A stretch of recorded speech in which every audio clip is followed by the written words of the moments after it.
Girlfriend আছে? মুখ মুখ দেখে কি মনে হয়? মুখ দেখে মনে হয় তো একটাও নেই, কোনো ছোটবেলাতে সিঙ্গেল। হ্যাঁ একদম ঠিকই ধরেছো।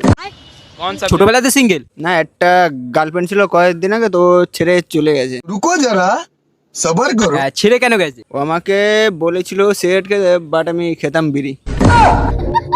তা জানলো কি করে তুই বিড়ি খাস? তো একদিন ঘরের ভিতরে বসে বিড়ি খাচ্ছিলাম, তো জানলার ফাঁক থেকে দেখে ফেলেছে।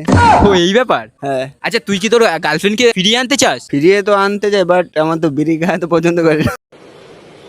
अच्छा ठीक है। আচ্ছা ঠিক আছে, তাহলে তুই তোর গার্লফ্রেন্ডকে কল কর। কল করলেই তো খিস্তি মারবে ভাই।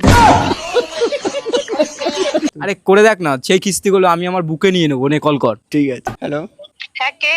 বলছি আমি সেই ওই বিড়িখোরটা, ওই যাকে তুমি একদিন জানলার ফাঁক থেকে দেখিয়েছিলে।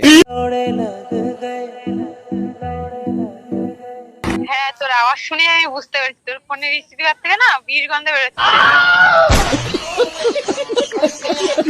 তোকে তো সব জায়গা থেকে ব্লক করে দিয়েছিলাম, তা আবার অন্য নাম্বার দিয়ে ফোন করেছিস কেন? কি বল? আমি তো বিড়ি খাওয়া ছেড়ে দিয়েছি, বাট তুমি কি আসবে আমার সাথে রিলেশনে? আমি তোকে একদমই বিশ্বাস করি না। বিড়ি খাওয়া তো ছেড়ে দিয়েছি, বাট এখন বিড়ি ছেড়ে তো খৈনি খাওয়া ধরেছি। তুমি কি থাকবে? হ্যাঁ, এটাই আমি জানতাম যে তুই বিড়ি বিড়ি ছেড়ে খৈনি ধরবি, খৈনি ছেড়ে গাঁজা ধরবি। তোর ঠোঁট দেখেছিস? একদম হাড়ির মতো কালো হয়ে গেছে ঠোঁট বিড়ি খেতে খেতে। दीदी वाह दीदी दीदी। তোমার জন্য বিড়ি খাওয়া ছেড়ে দিলাম বলে কি তাই বলে তুমি কি আমাকে ছেড়ে দিচ্ছ? এখন কি আর করবো বলো, ছোট থেকে তো খাচ্ছি বিড়ি, এই জন্য বিড়ির নেশাটা ধরে গেছে। তুই বিয়ের পরে কি খাবি? বিড়ি? বাইগান। বিড়ির এক পাশ তুমি ধরাবে আর এক পাশ আমি ধরাবো, দুজনে মিলে টেনে নেবো। ও আচ্ছা, বিড়ি তোর পাছার ভিতরে দেবো। गजब बेइज्जती है।